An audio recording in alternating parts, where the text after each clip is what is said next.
Boa noite, tudo bem?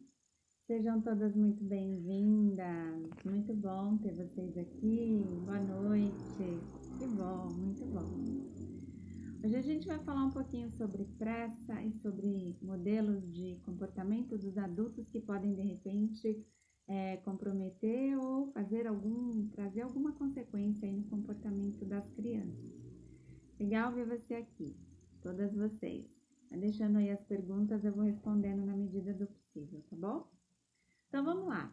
O que é pressa para vocês? Vocês têm pressa? Tem pressa do quê? Vocês acham que a gente vive numa vida muito apressada, muito corrida? E essa é uma live que vai tocar nessa questão de pressa e educação das crianças. Vou contar algumas histórias aqui para vocês. E eu indico que vocês tenham papel e caneta na mão para fazer algumas anotações que são bem importantes, bem interessantes. Vocês estão me ouvindo bem? Eu esqueci de pôr esses fones mágicos aqui, que os meus outros fones sem fio, eles acabaram descarregando. Mas vamos lá. Estão me ouvindo? Tá tudo bem? Tá me avisando se vocês estão ouvindo bem. Eu vou colocar o outro fone para ver se esse som fica um pouco melhor ainda para vocês, tá bom? Então vamos lá. A gente vai falar um pouquinho de pressa. Gabi, oi Camila, boa noite, sejam bem-vindas. A gente vai falar um pouquinho de pressa. A primeira pergunta que eu tenho para fazer para vocês é se vocês têm pressa de alguma coisa. E geralmente a gente vive atropelando tudo, fazendo tudo com muita pressa. Ótimo, obrigada, viu? E a gente vai falar sobre como isso pode impactar a relação com as crianças e do quanto isso pode estar revelando aí comportamentos que podem afetar a educação socioemocional que a gente está oferecendo para as crianças, tá? Tem coisas bem sérias e bem importantes para tratar aqui com vocês. Obrigada, Gabi. A primeira questão que eu quero compartilhar com vocês é que São Paulo é a quinta cidade mais ansiosa do mundo. É uma cidade apressada, em que as pessoas têm uma certa felicidade, um certo orgulho de dizer: eu tô com pressa, hoje eu dormi pouco, hoje eu saí correndo, hoje eu fiz várias coisas. E são hábitos que a gente precisa começar a prestar atenção para que a gente não comece a lidar com isso como se isso fosse algo natural, como se isso fosse comum. E não é. A gente está apressando as crianças, nós estamos mais apressados e isso está trazendo alguns prejuízos nessa relação de educação, que é o que a gente vai tratar aqui hoje, tá bom? Bom, a primeira coisa que eu quero contar aqui para vocês é uma história de um pai muito participativo e ele tem 2 filhos, uma menina e um menino. Uma menina de 6 anos e um menino de 4 anos. Ele trabalha em banco e ele estava super feliz com a proposta de trabalhar em casa em home office. Mas aí voltaram os trabalhos o trabalho presencial. Em alguns dias da semana ele precisa ir presencialmente para o trabalho e ele todos os dias às 7 horas da manhã deixa os 2 filhos na escola. A menina, segundo ele, é super bem resolvida. Ela pega a mochila, prepara o lanche e vai embora. Já o menino começou a dar um certo trabalho. Ele pede para o pai todos os dias para não ir para a escola. Quem aqui já ouviu essa história? Eu confesso que eu já escutei e escuto essa história com uma certa frequência. O meu filho também pede para não ir para a escola com uma certa frequência. Claro que ele prefere ficar em casa jogando videogame ou assistindo uma Netflix do que cumprir com as tarefas da escola. E aqui tem uma observação interessante. As crianças vão pedir coisas possíveis e coisas impossíveis. Nós é que precisamos ter esse filtro para que a gente consiga dizer para a criança o que pode, o que não pode, dizer o não para a criança da maneira mais adequada. Vocês devem acompanhar aí nos meus vídeos, nos outros posts, que o não é só não, mas que a gente pode dizer um talvez, mais tarde, depois. A gente pode fazer alguns combinados com esse não, por conta das consequências disso. E que a gente pode dizer sim, de vez em quando, dependendo do que a criança está te pedindo. Mas a criança vai fazer alguns pedidos absurdos, e você vai precisar ter essa consciência para conseguir dizer para a criança o que pode e o que não pode. Olha só que interessante. O Darwin foi um dos pioneiros a se observar a condição dos sentimentos e do comportamento. tanto das pessoas quanto dos animais. E ele diz o seguinte: os animais sentem, os animais têm sentimentos.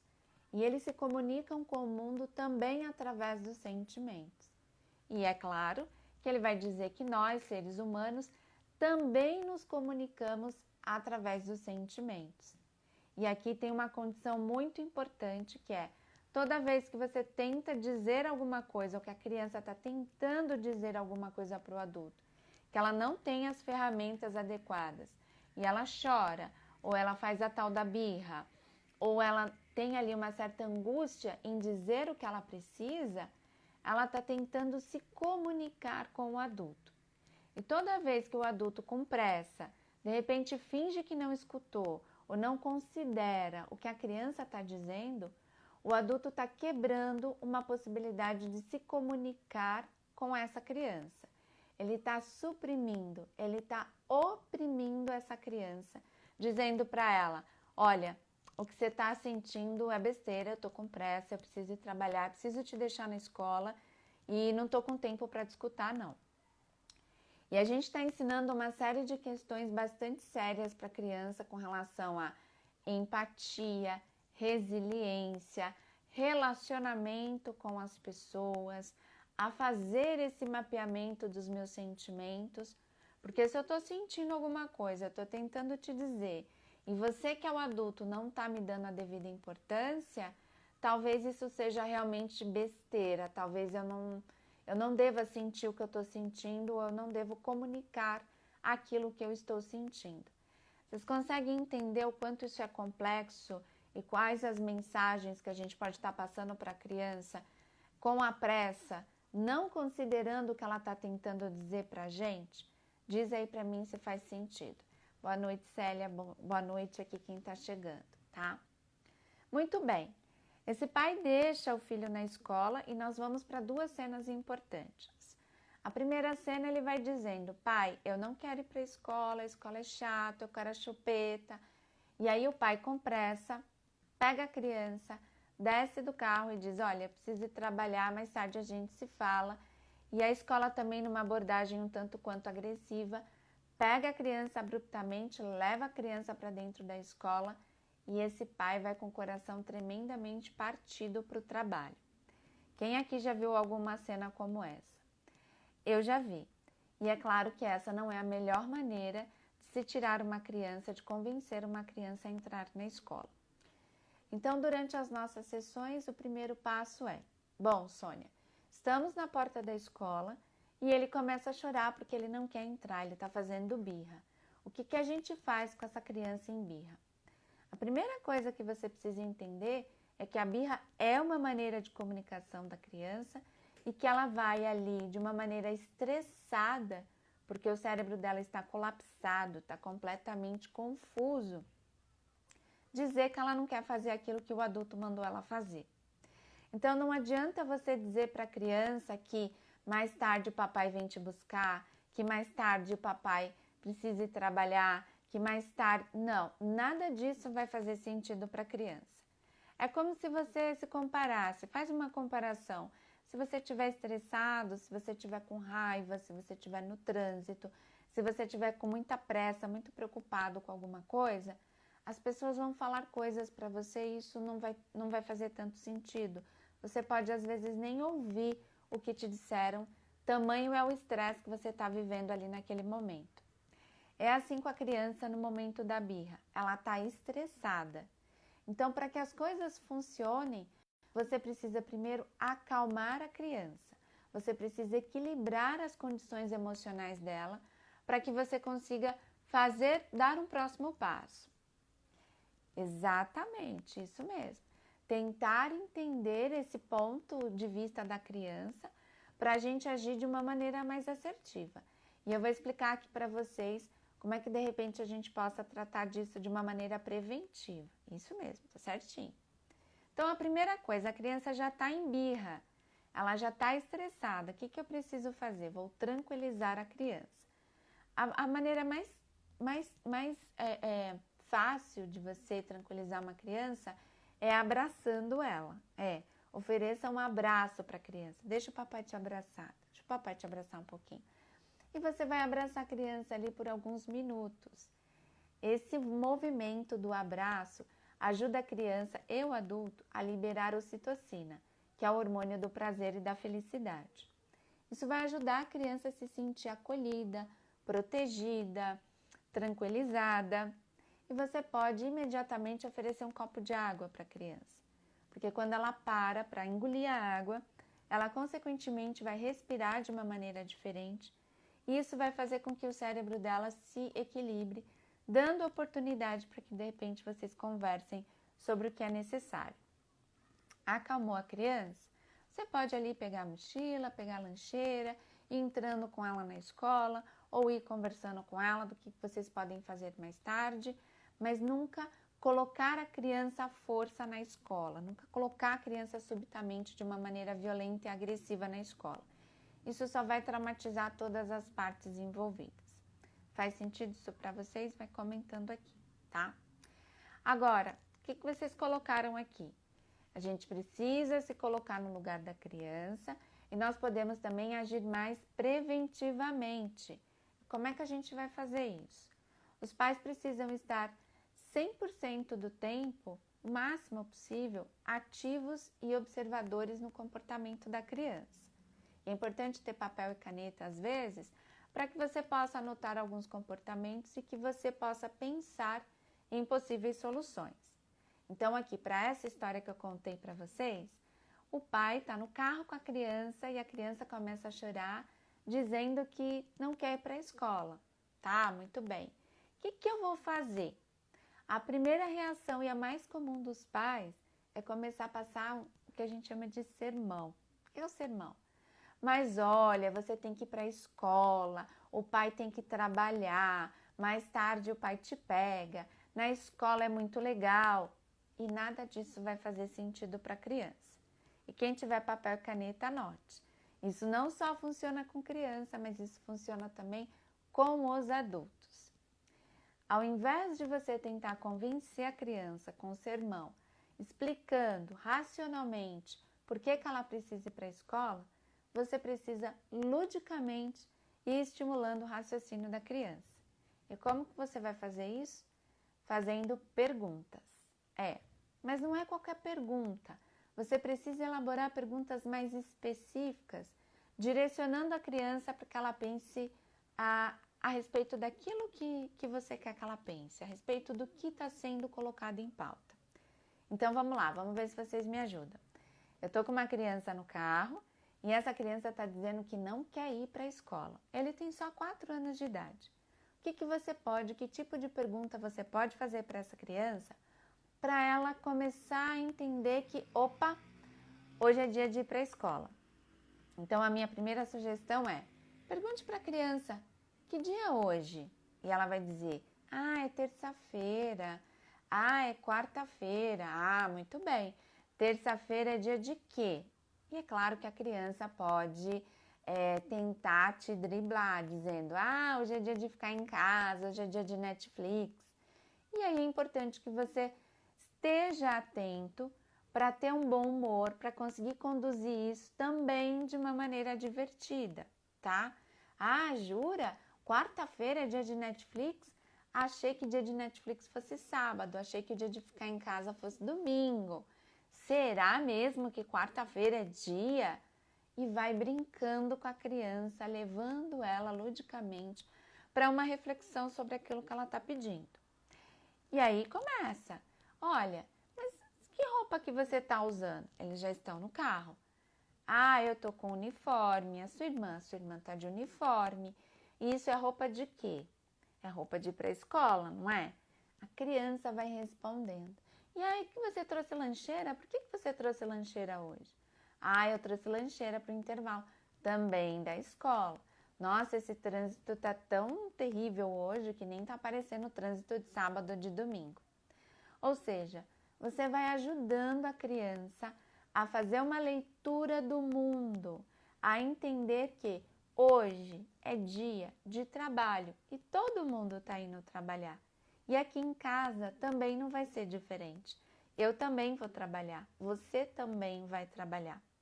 E você vai ajudando a criança a construir esse filtro de percepção. Olha que interessante. O Aaron Beck, o pai da terapia cognitivo-comportamental, diz o seguinte: a maneira como nós interpretamos o mundo é a maneira como nós vamos sentir e a maneira como nós vamos nos comportar diante ao mundo. O que a gente precisa considerar? Quem é a lente da interpretação do mundo para a criança? São os pais. Os pais vão ajudar a criança a interpretar o mundo e a compreender esse mundo. Por isso é muito importante que a gente consiga traduzir esse mundo de uma maneira que a criança seja corajosa, autoconfiante e resiliente. A gente vai explorar isso aqui um pouquinho mais. Deixa eu ler aqui o comentário. Da Pedagogia em Movimento, eu não sei qual é o seu nome, então depois você coloca aqui para mim seu nome, para eu te chamar pelo nome, tá bom? O bom humor ajuda muito. Por aqui, usa esse recurso algumas vezes para o banho. Só conecta e quando vejo já tá entrando no box sozinha.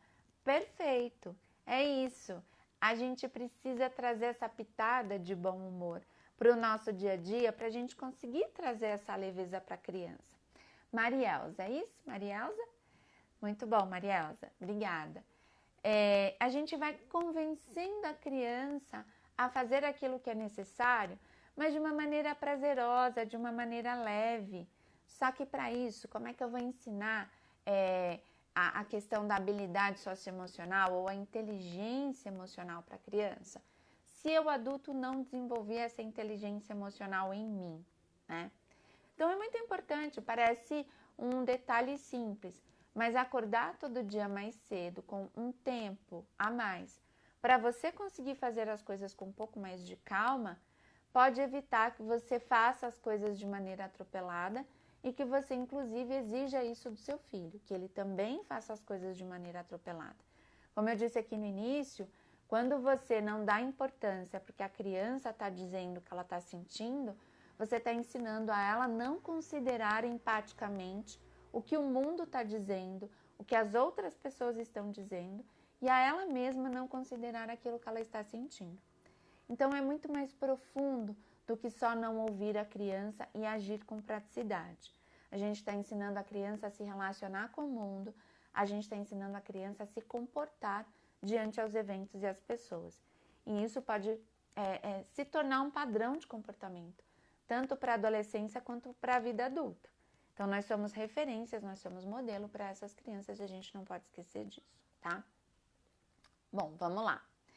Esse pai, ele sente muita culpa, muita culpa. Quem aqui está voltando para o trabalho presencial e que também está sentindo culpa de deixar as crianças na escola ou em casa e precisa trabalhar? E aí é importante que a gente olhe para essa culpa.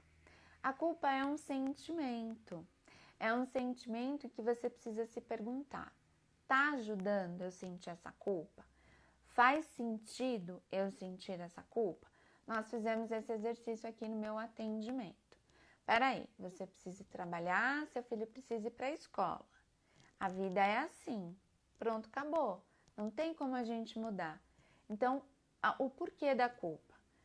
Porque ele fica pedindo para não ir para a escola. Mais uma vez, a criança vai pedir. A criança pode te pedir todo dia antes do almoço para comer doce. Você vai deixar? Não. Você precisa ter esse filtro de percepção para considerar o que deve ou não ser permitido para a criança. E essa culpa, o que ela está fazendo com esse pai? Isso é fundamental. Quando esse pai se sente muito culpado, ele se sente em dúvida. E se você está anotando, escreve aí a palavra dúvida para você pensar depois. O que é a dúvida? A dúvida é a ausência de certeza.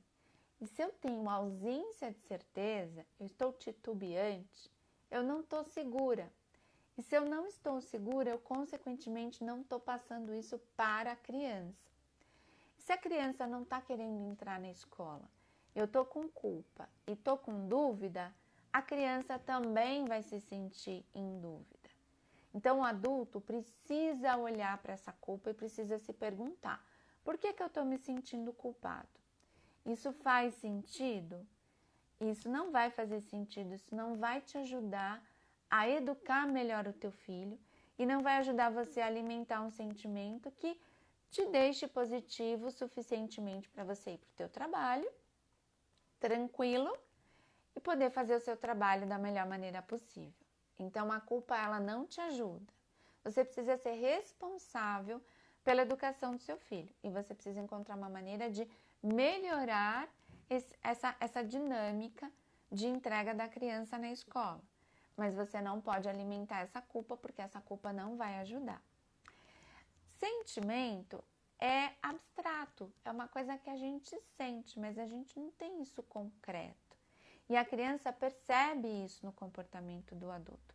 E, consequentemente, ela vai devolver isso para o ambiente em que ela está. Então, a gente precisa olhar para essa condição para que a gente não dê espaço para que essa dúvida cresça e que, consequentemente, a criança tenha espaço para ficar pedindo concessões e que, de repente, você abra essas concessões por culpa e não por uma condição de ter raciocinado e ter considerado isso como o melhor para o teu filho, tá?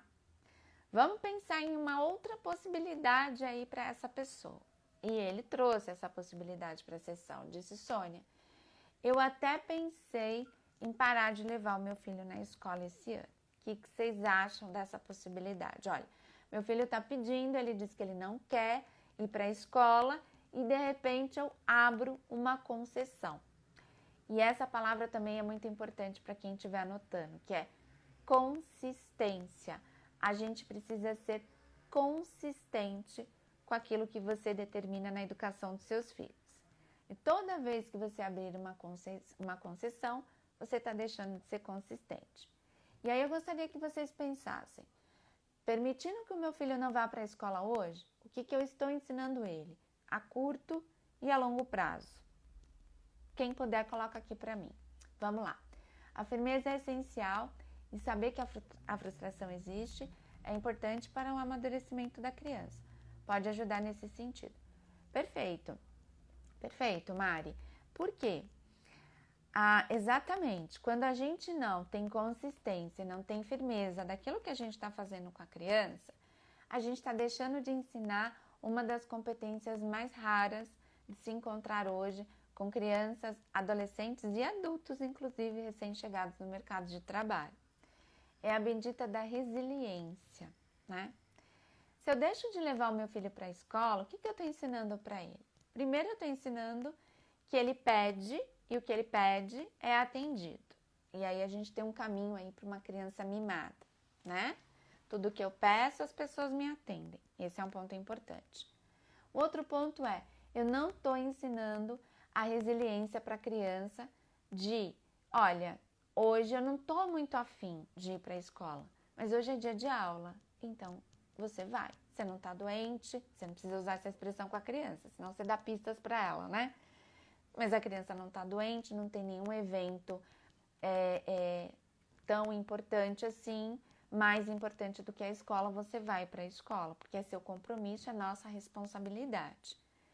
E se a criança não vai para a escola, eu estou ensinando ela a não ser resiliente, eu estou ensinando ela a não ter responsabilidade, eu estou ensinando ela a não lidar com o tédio, sim, porque a escola às vezes é entediante.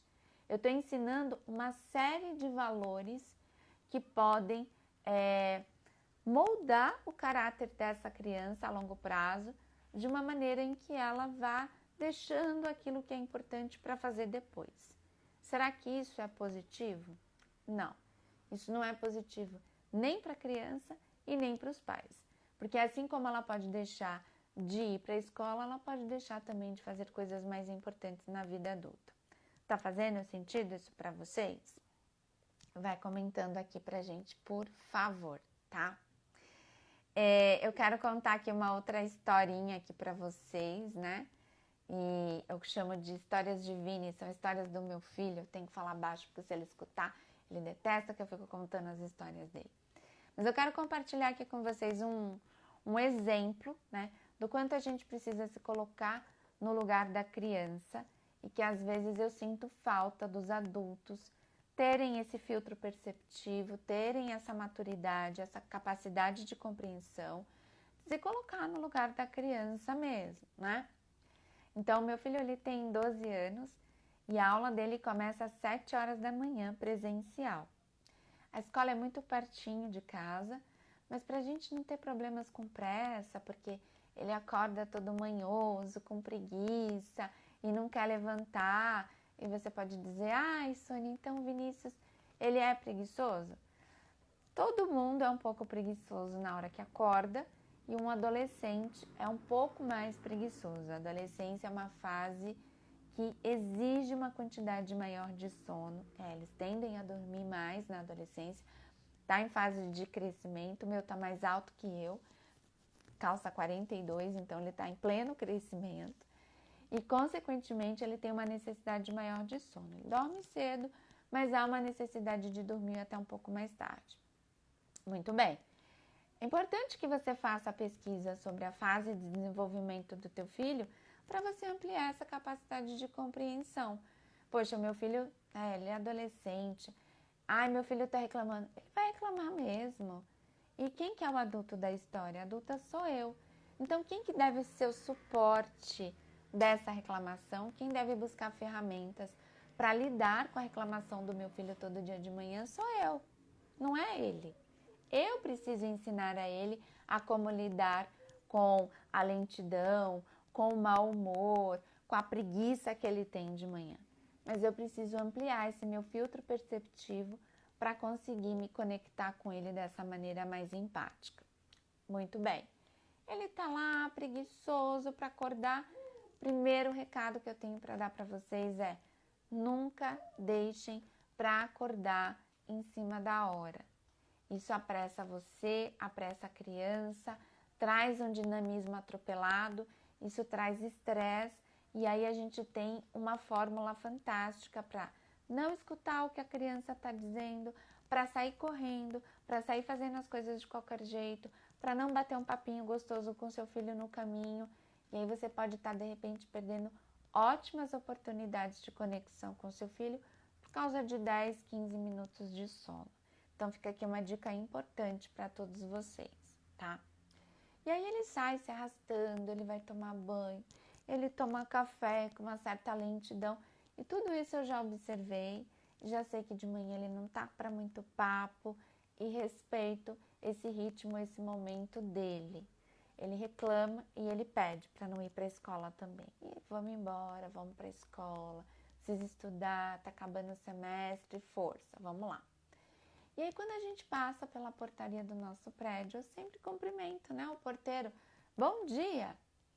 E um belo dia, Vinícius não cumprimentou o porteiro. É isso aí, Mari. Não viver com pressa é fundamental para a gente conseguir fazer as coisas da melhor maneira possível, com cuidado, com atenção, né? Isso é muito bacana. E aí eu passei pelo porteiro e disse bom dia. E meu filho não cumprimentou o porteiro. 6:30 da manhã. E aí eu parei, olhei e disse, por que você não cumprimentou o porteiro? E aqui vai uma outra dica importante. Nós vivemos numa sociedade que julga e acusa instantaneamente. E provavelmente algumas mães, alguns pais já diriam, não tem boca? Tá dormindo ainda? Cumprimenta o porteiro. E aí a gente tem aqui mais uma porção de grosserias e de oportunidades para brigas e para intrigas que não vai levar ninguém a lugar nenhum, mas que principalmente não vai educar a criança, não vai ensinar a criança de uma maneira empática, de uma maneira pacífica, como que ela deve se comportar. Tá fazendo sentido isso aí para vocês? Acho que é importante fazer essa observação. E aí ele disse com aquela cara de quem ainda não acordou, ah, eu esqueci. Eu falei, tá bom, muito bem, mas é importante cumprimentar o porteiro. Tá. Deixei ele na porta da escola, voltei para casa e no dia seguinte eu já aprendi com o que tinha acontecido no dia anterior. Eu olhei para aquela cena e pensei, bom, Então, hoje a gente vai fazer isso de uma maneira um pouco diferente, né? Entramos no carro e eu disse para ele, eu vou passar perto do porteiro, eu vou cumprimentá-lo, vou dizer bom dia para ele e eu espero que você também cumprimente o porteiro.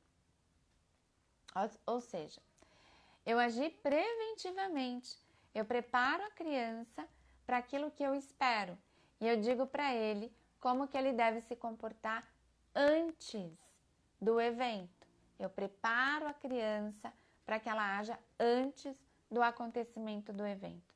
Tá fazendo sentido isso para vocês? E faço isso com empatia. Então, nós passamos na porta do prédio, eu disse bom dia e ele falou bom dia, né? Um bom dia meio assim.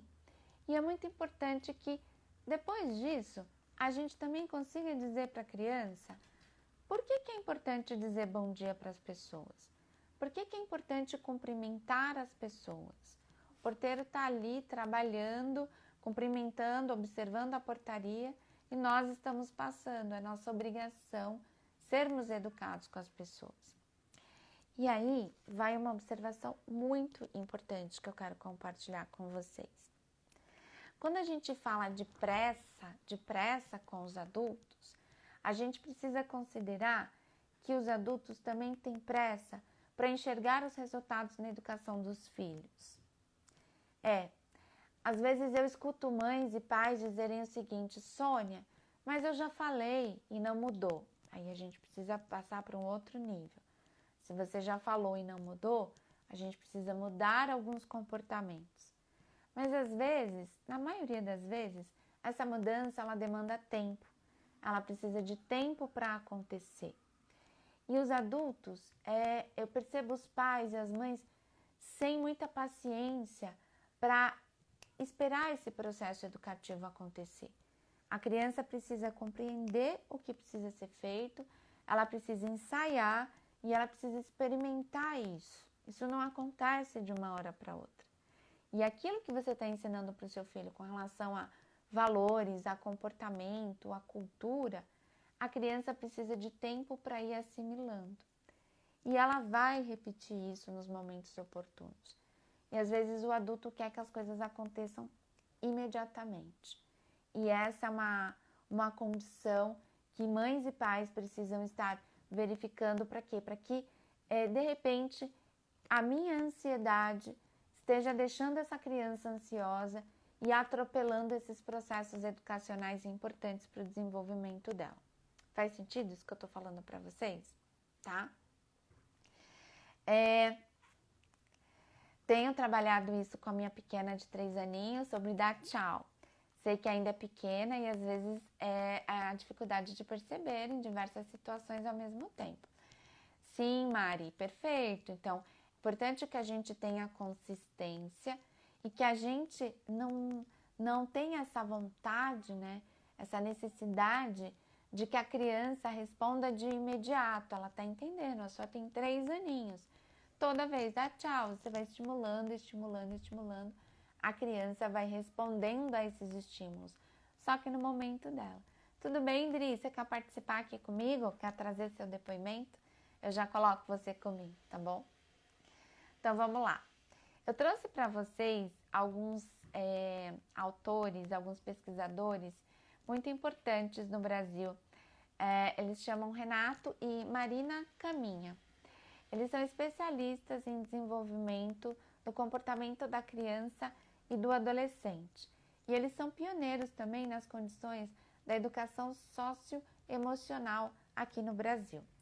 Eles fazem uma série de observações. O que é inteligência, as habilidades socioemocionais? É a inteligência emocional. Eu sempre trago nas minhas entrevistas, nos meus depoimentos, nas minhas lives, o quanto isso é importante para a vida de qualquer pessoa, né? Que bom, obrigada, Dri. Que bom que você está aqui. Vou estar aqui toda segunda, tá, gente? Às 19 horas, agora toda segunda às 19, a gente vai fazer, voltando às lives aí, toda segunda às 19. Depois vocês me contam se esse horário tá bom, ou se vocês preferem algum outro horário e os temas também que vocês gostariam de ver na live. Bom, Quando a gente tem as nossas habilidades socioemocionais desenvolvidas, o que a gente pode ter de benefício a longo prazo? Olha só que interessante.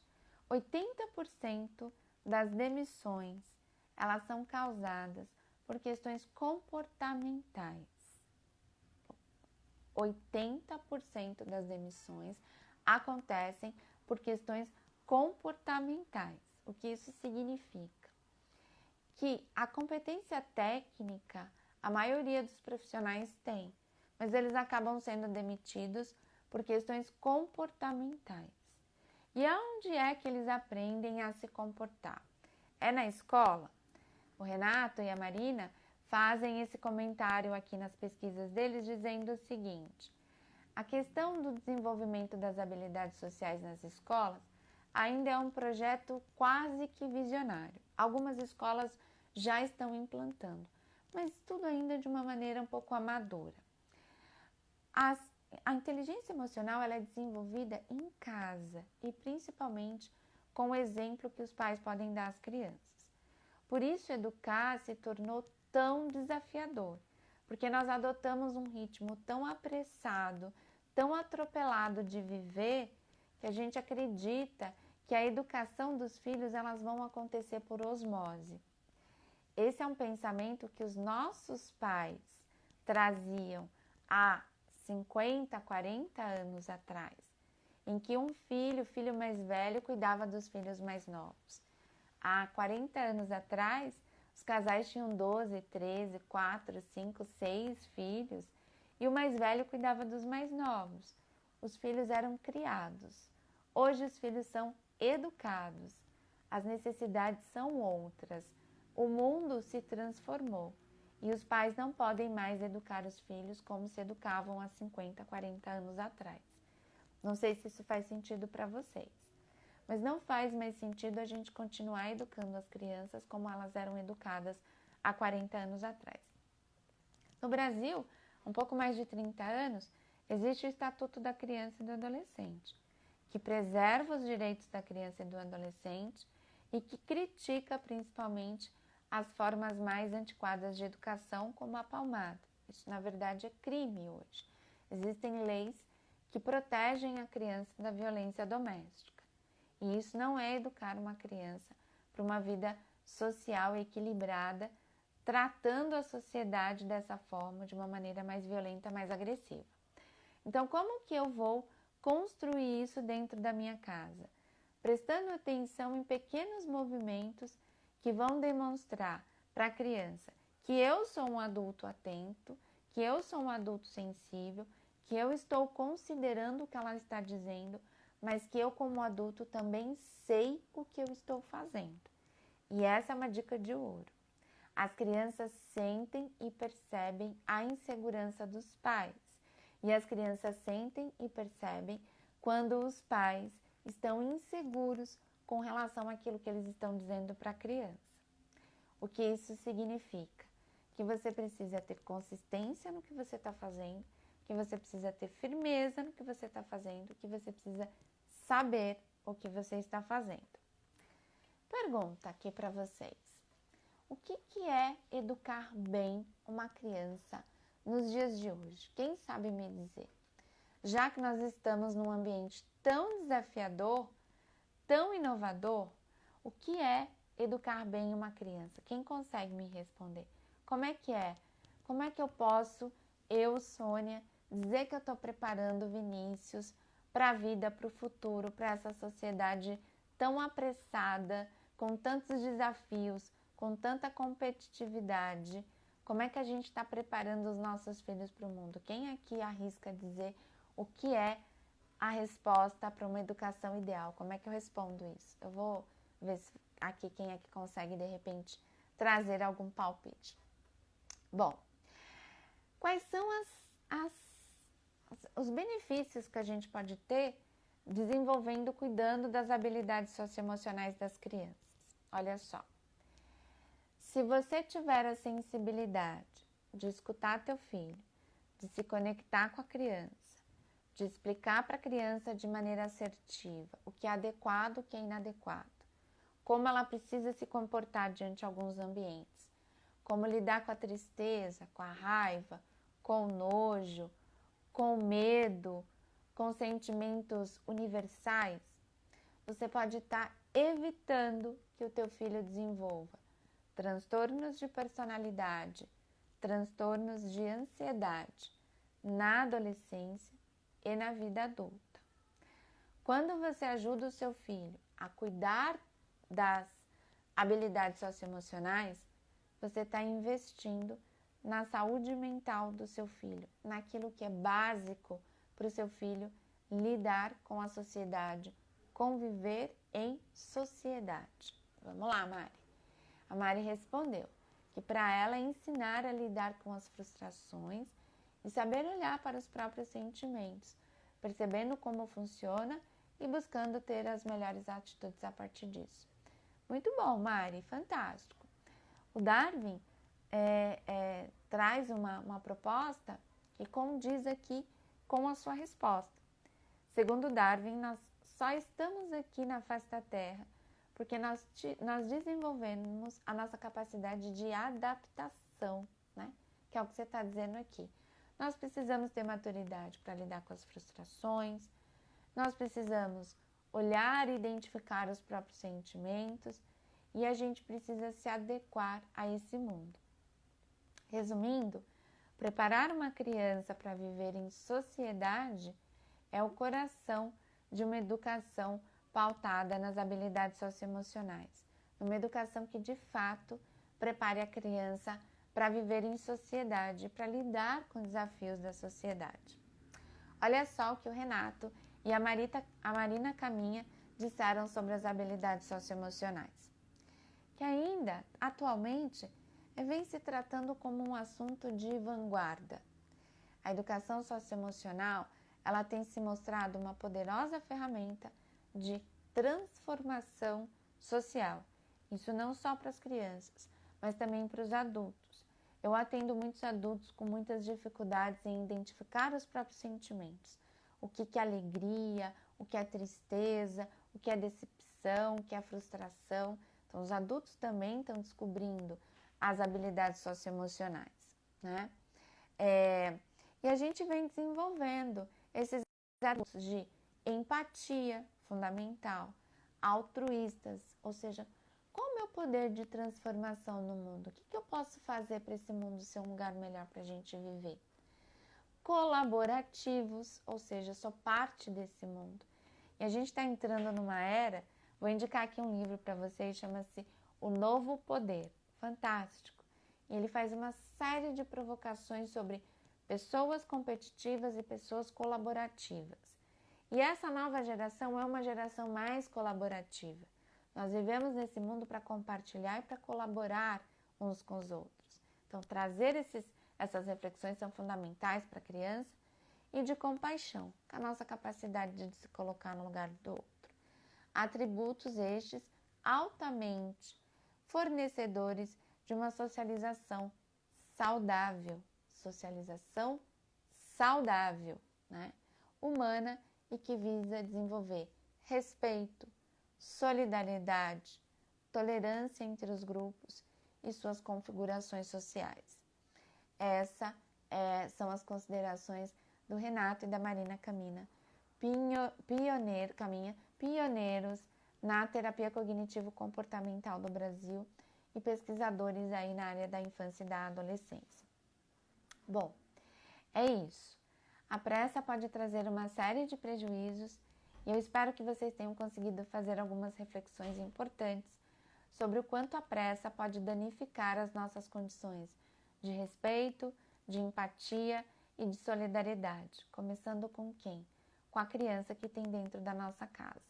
E é importante que a gente lembre-se que tudo vai começar em casa. Quais são os exemplos e modelos que você está deixando para elas, tá bom?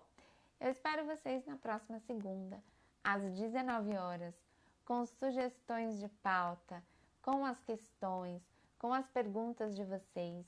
Essa live vai ficar gravada, eu estou colocando também lá no canal do YouTube e depois vocês vão poder assistir com calma e também compartilhar para outras pessoas.